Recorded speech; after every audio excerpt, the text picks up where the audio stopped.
শুক্লার লাইফস্টাইলে আপনাদের সবাইকে স্বাগত বন্ধুরা। আজকে আমি আমার ফ্ল্যাটের কিচেনটা পরিষ্কার করছি।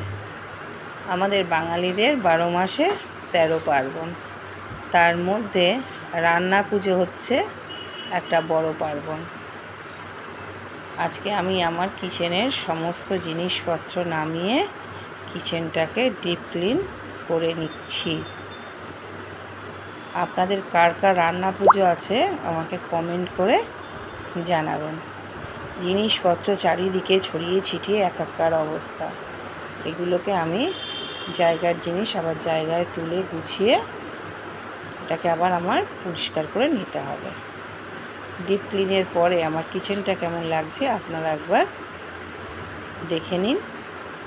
আপনাদের কার কার রান্না পুজো আছে অবশ্যই আমাকে জানান।